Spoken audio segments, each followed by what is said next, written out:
बहुत ही इम्पोर्टेंट है। और दोस्तों आज पार्ट नंबर फर्स्ट जिसमें हम इम्पोर्टेंट 20 सूत्रों के बारे में अध्ययन करेंगे और बिल्कुल बहुत बड़ा डिस्कशन नहीं करेंगे, बस थोड़ा थोड़ा बिल्कुल जो आता है कि क्वेश्चन आए न्यूमेरिकल, ग्रुप में न्यूमेरिकल बहुत ज्यादा आ रहे हैं तो न्यूमेरिकल के तहत फार्मूला देखते हुए हम बिल्कुल अध्ययन करने वाले हैं। 20 सूत्रों को हम अध्ययन करेंगे और साथ में उनका हम जो है बीमा भी देखेंगे थोड़ा बहुत, और साथ में फार्मूला वगैरह देखते रहेंगे। ठीक है कि जब आंखों में अरमान लिया मंजिल को अपना मान लिया, जब आंखों में अरमान लिया मंजिल को अपना मान लिया, मुश्किल क्या आसान किया जब ठान लिया तो ठान लिया। तो मेरे प्यारे दोस्तों क्लास को कंटिन्यू करते हैं बहुत टाइम ना लेते हुए, और जो है जो फार्मूले हैं उनको स्टेप टू स्टेप समझाने के लिए हो सकता है थोड़ा इधर उधर हो जाए, इसीलिए मैंने एक जो है थोड़ी सी हेल्प लेने के लिए प्रॉपर तरीके से एक तैयार किया है एक पेज में, और उसकी सहायता से हम प्रॉपर तरीके से आपको बता देंगे।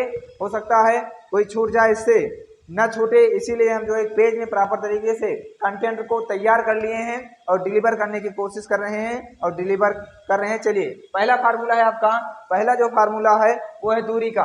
किसका है दोस्तों? दूरी का। हम जानते हैं दूरी बराबर होता है चाल गुणे समय। क्या होता है? चाल गुणे समय।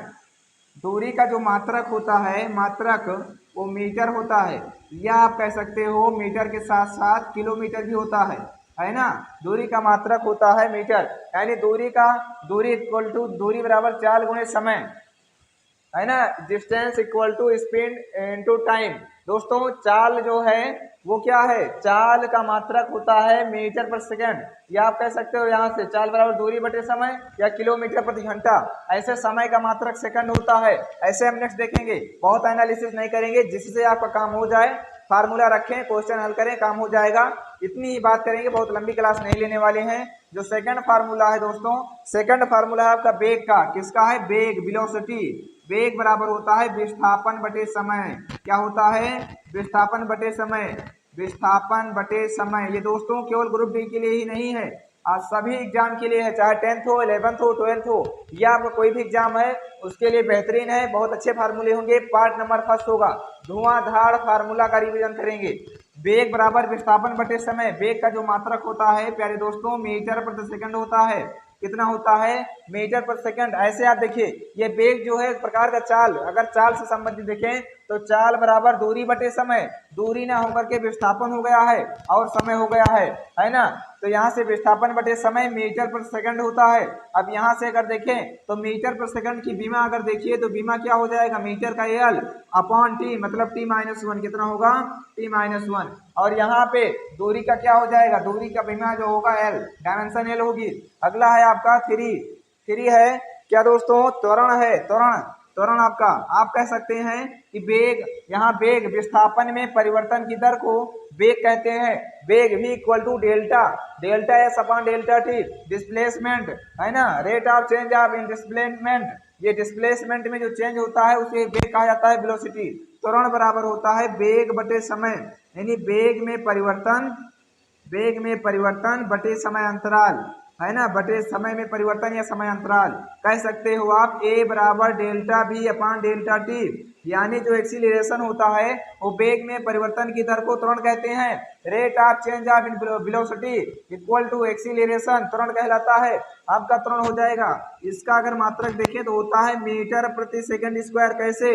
वेग का मीटर पर सेकंड बटे का सेकंड मीटर पर सेकंड स्क्वायर। इसकी जो बीमा होगी LT-2, LT-2 ये आपकी बीमा है। अगला देखें, इसके फिर से ध्यान दे सकते हैं, वेग में परिवर्तन की दर को त्वरण कहते हैं, विस्थापन में परिवर्तन की दर को वेग कहते हैं। अगला है जो है 4 नंबर है आपका संवेग। संवेग है, संवेग जो होता है वो होता है द्रव्यमान गुणे वेग, द्रव्यमान गुणे वेग। कोई फार्मूला नहीं छूटने वाला है, जितना भी बताएंगे बिल्कुल सीक्वेंस से बताने वाले हैं। संवेग बराबर द्रव्यमान गुणे वेग, यानी आप कह सकते हो P बराबर mv, पढ़े भी होगे P बराबर mv। ये होता है आपका संवेग, P बराबर mv। इसका मात्रक अगर देखें, मात्रक देखिए द्रव्यमान का होता है किलोग्राम, इंटू वेग का होता है मीटर प्रति सेकंड। कितना होता है? मीटर प्रति सेकंड। अगला देखें 5 नंबर अगर देखें तो है आवेग। क्या है दोस्तों? आवेग है। और आवेग के बारे में आप जानते होंगे, आवेग जो होता है वो बल गुणे समय अंतराल होता है। क्या होता है? बल गुणे समय अंतराल, यानी बल और समय का गुणा करवा दिया जाए आपका आवेग मिल जाएगा। नोट कर लीजिए, कोई दिक्कत नहीं है। बल आपका होगा N2 समांतराल इक्वल टू आवेग। नोट कर सकते हैं, 5 फार्मूले हैं बिल्कुल विधौत तरीके से, कोई दिक्कत नहीं होगी। इसको रफ करते हैं और नेक्स्ट देखते हैं, है ना। विधौत तरीके से फार्मूलों का रिवाइज करेंगे और मेहनत के साथ करेंगे, कोई दिक्कत नहीं, स्क्रीनशॉट ले सकते हैं। एक एक फार्मूला प्रॉपर आपकी क्लास मिलती रहेगी, नोट कर लिए होंगे। चलिए अगला देखते हैं। बहुत टाइम ना लेते हुए ज्यादा से ज्यादा फार्मूले रिवाइज करने की कोशिश करेंगे।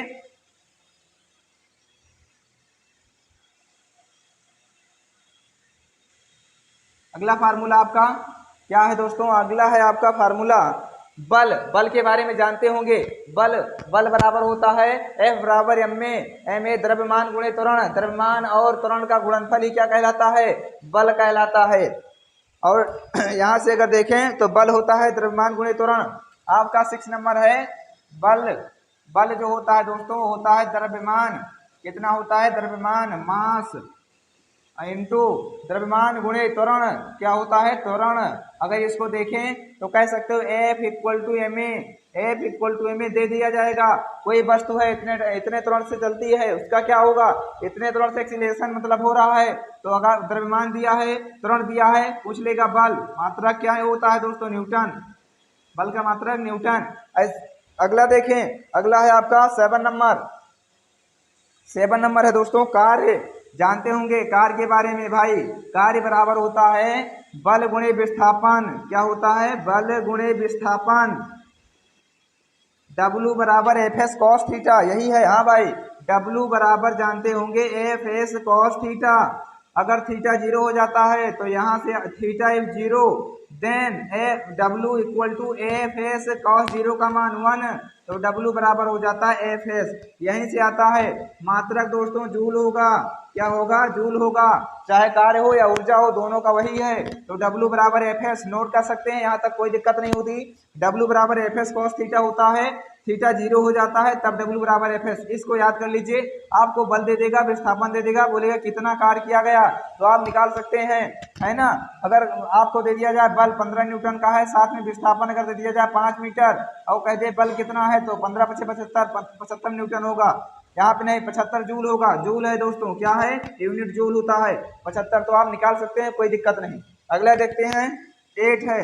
8 नंबर क्या है? शक्ति है। शक्ति के बारे में जानते होंगे, है ना। यहाँ से देखते हैं शक्ति। कार्य करने की दर को शक्ति कहते हैं। ध्यान से सुनिए, कार्य करने की दर को शक्ति कहते हैं और कार्य करने की क्षमता को ऊर्जा कहते हैं। दोनों में थोड़ा सा डिफरेंस है, ध्यान दीजिएगा। ऑप्शन अगर मिले कि कार्य करने की क्षमता को डॉट डॉट कहते हैं तो ऊर्जा एनर्जी, और कार्य करने की दर को कहते हैं शक्ति, दोनों में थोड़ा सा चेंज है। तो हो जाएगा शक्ति। शक्ति बराबर होता है कार्य बटे समय। दर का मतलब होता है समय। यहाँ से अगर देखें तो P बराबर W/T। कितना होता है प्यारे दोस्तों? P बराबर W/T। बिल्कुल ऑनलाइनर के साथ बिल्कुल बहुत ही मतलब तेजी फास्ट में हम थोड़ा सा अध्ययन करेंगे।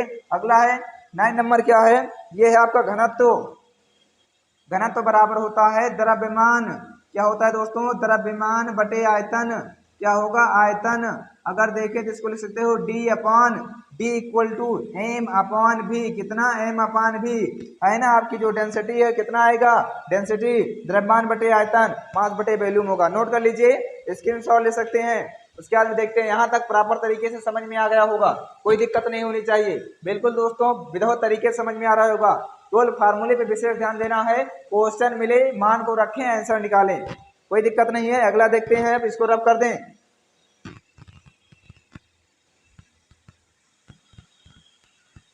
सभी एग्जाम के लिए इंपॉर्टेंट फार्मूले हैं दोस्तों। ये आपके ना 10th 11th 12th सभी एग्जाम के लिए हैं, इंपॉर्टेंट फार्मूले हैं विदाउट तरीके से, कोई दिक्कत नहीं है। आप इसको एक बार पूरा वॉच कर लीजिए, पूरा बहुत कठिन भी नहीं है, कॉम्प्लिकेटेड नहीं है। एक बार 2 बार आप जहां रख ली करते हैं तुरंत सारी चीजें क्लियर हो जाएंगी, और बहुत ही इंपॉर्टेंट फार्मूले हैं। आज अभी पार्ट नंबर 1 है, इसी के बाद ऐसे पार्ट आता रहेगा, कोई दिक्कत नहीं है।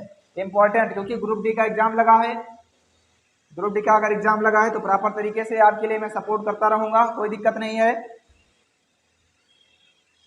अगला है आपका 10 गतिज ऊर्जा, जिसके बारे में आप जानते होंगे। गतिज ऊर्जा काइनेटिक एनर्जी। 10 है गतिज ऊर्जा। क्या है? गतिज ऊर्जा।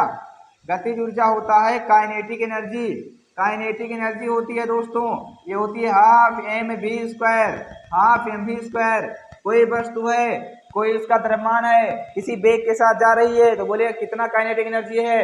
अगर कोई वस्तु है और वो क्या कह रहा है कि वेग उसका मान लो 5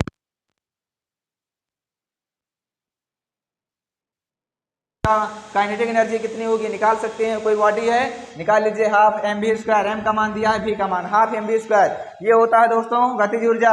अगला 11 स्थितिज ऊर्जा। स्थितिज ऊर्जा, पोटेंशियल एनर्जी, स्थितिज ऊर्जा, क्या जानते हैं इसके बारे में? ये होता है U equal to M G H. H ऊंचाई पे क्या है, U बराबर एम जी एच, है ना। दोनों का योग हमेशा बराबर होता है, ऊर्जा कभी भी चेंज नहीं होती, एक रूप से दूसरे रूप में बदला जा सकता है बस, है ना। अगला होगा 12 में, सारे का मात्रक ऊर्जा किसी प्रकार की हो, आपका मात्रक जो है जूल ही होगा, अदर मात्रक बनाए जा सकते हैं, कोई दिक्कत नहीं है। अगला देखते हैं, अगला है बल आघूर्ण। क्या है? बल आघूर्ण। बल आघूर्ण है, टॉर्क है, क्या है दोस्तों? टॉर्क। तो टॉर्क के बारे में जानते होंगे, बल आघूर्ण क्या है? टाउ बराबर होता है F R sine theta, F R sine theta, आपको इसको नहीं याद रखना है। थीटा इज इक्वल टू 90 है, देन टाउ इक्वल टू होगा एफ इंटू आर, कितना होता है एफ आर, दे देगा इतनी दूरी पे इतना बल लग रहा है तो उस पर बल आघूर्ण कितना लगेगा, कितना टॉर्क लगेगा। बल आघूर्ण, बल नहीं, बल आघूर्ण।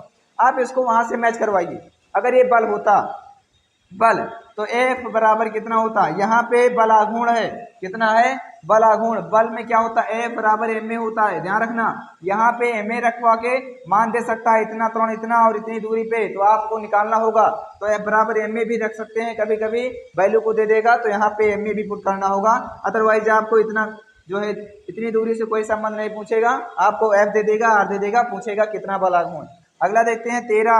13 है दोस्तों, 13 आपका है जड़त्वाघूर्ण। वाह भाई, जड़त्वाघूर्ण, जड़त्वाघूर्ण, इनर्सिया, इनर्सिया कितना है, इनर्सिया जो है एम आर स्क्वायर, कितना होता है एम आर स्क्वायर, जो जड़त्वाघूर्ण होता है वो एम आर स्क्वायर होता है, एम द्रव्यमान, आर जो है दूरी है। यहाँ से अगर देखें कितनी दूरी पर कोई वस्तु कितने द्रव्यमान के साथ है उसका आपका इनर्सिया निकल जाएगा। अगला है 14 नंबर है भाई पृष्ठ तनाव।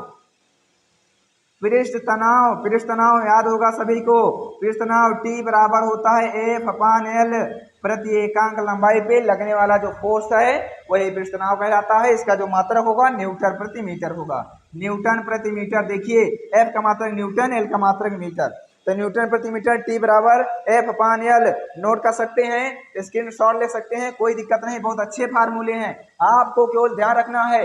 देखिए kinetic energy half M V square, स्थितिज ऊर्जा एम जी एच। अगला है आपका बल आघूर्ण, बल आघूर्ण बराबर टॉर्क जो होता है F R sine theta, F R हो जाएगा। अगला है जड़त्वाघूर्ण, इनर्सिया, इनर्सिया आपका क्या होता है एम आर स्क्वायर होता है, पृष्ठ तनाव टी बराबर एफ एल। 4 फार्मूले हैं विधो तरीके से, kinetic energy half M V square, अगला है स्थितिज ऊर्जा यू बराबर एम जी एच, अगला है आपका टॉर्क टाउ बराबर एफ आर साइन थीटा, अगला है आपकी इनर्सिया जड़त्वाघूर्ण एम आर स्क्वायर, अगला आपका है तनाव बल, तनाव सॉरी क्या है पृष्ठ तनाव, तनाव नहीं पृष्ठ तनाव है, पृष्ठ तनाव होता है प्रति एकांक लंबाई पर लगने वाला बल पृष्ठ तनाव कहलाता है। ध्यान सुनिए, प्रति एकांक लंबाई पर लगने वाला बल पृष्ठ तनाव कहलाता है। T बराबर F अपान L, मात्रक होता है न्यूटन प्रति मीटर, बीमा आप निकाल सकते हैं, निकाल लीजिएगा। चलिए नेक्स्ट देखते हैं, नोट कर लीजिए, स्क्रीनशॉट ले लीजिए, बहुत ही इंपॉर्टेंट फार्मूले हैं। अभी तो पार्ट नंबर फर्स्ट है, क्या है ये तो पार्ट फर्स्ट है, अभी तो शुरुआत है दोस्तों, देखना लास्ट तक कितना ज्यादा रिवाइज करवा देंगे कि बिल्कुल सब कुछ बिल्कुल आपको रट जाएगा, कोई दिक्कत नहीं है, बिल्कुल प्रॉपर तरीके से सारी चीजें याद हो जाएंगी।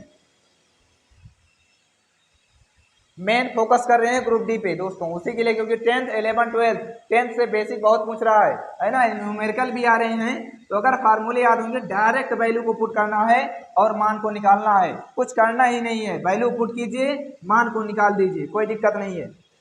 चलिए नेक्स्ट देखते हैं आगे क्या है आपका, बहुत अच्छे अच्छे फार्मूले हैं और आप सभी के कमेंट का इंतजार रहेगा कि फार्मूला कैसा है, एक बार कमेंट करके जरूर बताइएगा। प्यारे दोस्तों आपके सभी एक एक प्यारे चुनिंदे भाइयों का इंतजार रहेगा कि आप सब किस प्रकार का कमेंट करते हैं।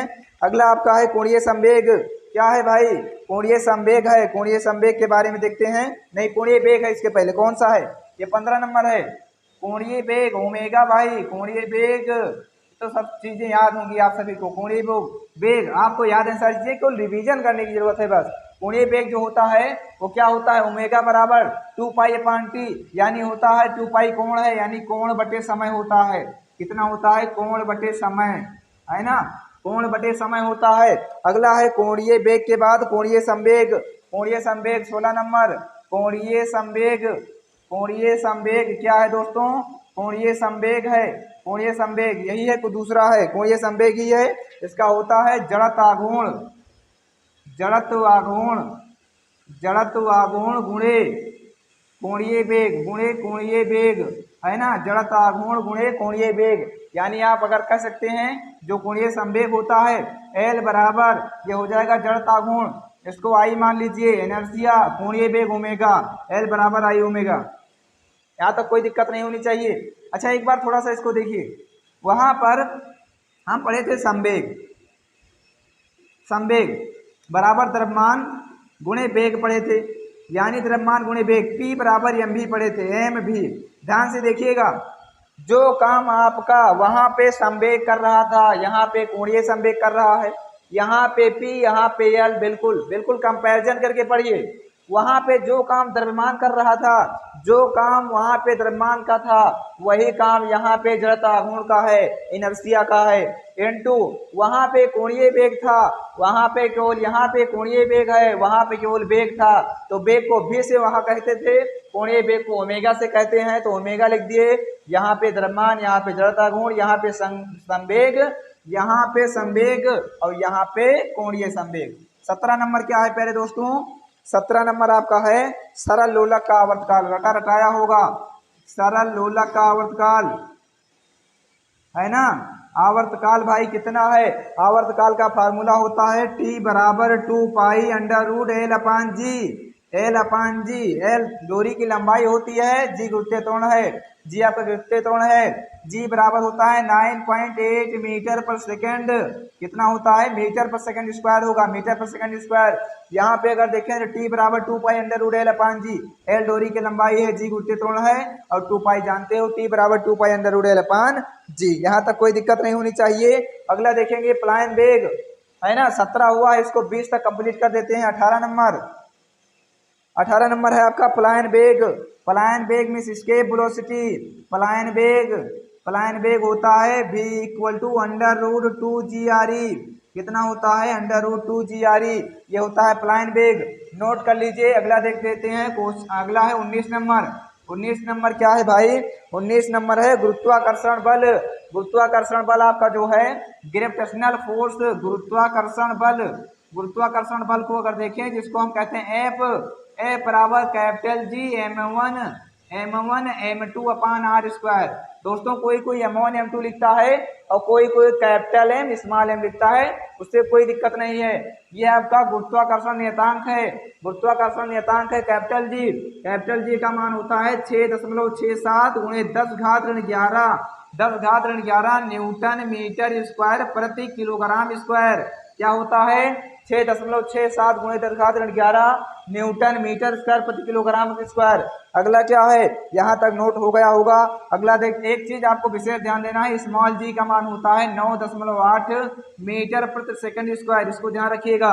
अगला आपका है विद्युत धारा, विद्युत धारा है। इसके बाद हम 20 नंबर देखेंगे, विद्युत धारा। विद्युत धारा क्या है भाई, यहाँ से विद्युत धारा जो होता है I बराबर Q upon T, Q upon T आवेश बटे समय होता है। क्या होता है प्यारे साथियों, आवेश बटे समय, जानते होगे विद्युत धारा I equal to Q upon T, और इसकी जो परिभाषा होती है प्रति एकांक समय में प्रवाहित आवेश को विद्युत धारा कहते हैं। प्रति एकांक समय में प्रवाहित आवेश को, मतलब एकांक समय में क्षण भर के लिए 1 सेकंड में जो आवेश प्रवाहित होता है उसे धारा कहते हैं। ठीक है, यहाँ तक समझ में आ गया होगा। इसका मात्रक होता है कूलाम प्रति सेकंड, कूलाम प्रति सेकंड। क्या होता है, कूलाम प्रति सेकंड। ठीक है, यहाँ तक नोट कर लीजिए, और यहाँ तक आई होपफुली यहाँ तक समझ में आ गया होगा। स्क्रीनशॉट ले लीजिए, कोई दिक्कत नहीं है प्यारे साथियों। ये पार्ट नंबर फर्स्ट था, ये जो है फार्मूले का पार्ट नंबर फर्स्ट था। एक बार अगर रिवाइज करवाना चाहें तो सारी चीजें रिवाइज हो गई होंगी। जो गतिज ऊर्जा होती है हाफ mv स्क्वायर होता है, दूरी बराबर 4 गुणे समय होता है, स्थितिज ऊर्जा जो होती है U बराबर mgh होता है, सरल लोलक का आवर्तकाल T बराबर 2 पाई अंडर रूट L अपान G होता है। दूरी का मात्रक मीटर या किलोमीटर कुछ भी हो सकता है। और इसी प्रकार अगर देखें संवेग बराबर द्रव्यमान गुणे वेग होता है। P बराबर mv, कोणीय संवेग जो होता है वो कोणीय संवेग वहाँ m था, तो यहाँ पे आपका जो काम करता है जड़ता गुण, यहाँ पे देखिए अभी लिखवाए ही थे कोणीय संवेग, देखिए यहाँ पे जड़ता गुण काम करता है आई, यहाँ पे ओमेगा, यानी एल बराबर आई ओमेगा। ऐसे अगर देखें तो कोणीय वेग कोण बटे समय होता है। यानी आप वो, और एक चीज वेग किसे कहते हैं, वेग बराबर विस्थापन बटे समय। विस्थापन में परिवर्तन की दर को वेग कहते हैं, rate of change of velocity. तो यहाँ से अगर देखें तो ऐसे अगर त्वरण कहें एक्सीलरेशन, तो एक्सीलरेशन जो होता है वेग में परिवर्तन की दर को त्वरण कहते हैं, यानी a equal to delta v upon delta T. जो त्वरण का मात्रक होता है वो होता है मीटर पर सेकंड स्क्वायर, वेग का मात्रक मीटर पर सेकंड होता है। ऐसे बहुत सारे फार्मूले याद हैं। बल F बराबर m में याद किए हैं, द्रव्यमान गुणे त्वरण, कार्य करने की क्षमता को ऊर्जा कहते हैं, कार्य करने की दर को शक्ति कहते हैं। P बराबर W अपान टी, बिल्कुल समझ में आ गया होगा। W बराबर एफ कॉस थीटा। आगे अगर देखें तो आवेग बराबर बल गुणे समांतराल बताए हैं, आवेग बराबर बल गुणे समांतराल। ऐसे शक्ति P बराबर डब्ल्यू अपान टी, घनत्व बराबर आयतन बटे आयतन, D बराबर m अपान भी क्या होगा, घनत्व बराबर द्रव्यमान बटे आयतन, घनत्व D, m बराबर VD जानते हो ना, वहीं से सारी चीजें निकाल सकते हो, m बटे v। अब एक्सचेंज कर सकते हो आपस में, कोई दिक्कत नहीं है। गतिज ऊर्जा K बराबर हाफ mv स्क्वायर, कोई दिक्कत नहीं, यहाँ तक समझ में आया होगा। तब तक आप सब रिवाइज कीजिए, मेहनत कीजिए, इसका सेकंड पार्ट लेकर जल्द ही हाजिर होंगे आप सभी के सामने। और इतना ज़्यादा शेयर कर दिए क्लास को, हर एक सभी विद्यार्थी के पास, सभी जो है भाइयों और बहनों के पास क्लास पहुंचे, जिससे वो अपने आप को बेहतर बना सकें और ग्रुप डी में अच्छा परफॉर्मेंस करें और मेहनत करें, अच्छा रिजल्ट आए, सब पढ़ें और सब सिलेक्ट हों, यही मैं तमन्ना रखता हूँ। मेहनत करिएगा, स्वस्थ रहिएगा, मस्त रहिएगा। मिलते हैं नेक्स्ट पार्ट में नेक्स्ट क्लास के साथ, तब तक के लिए जय हिंद, जय भारत।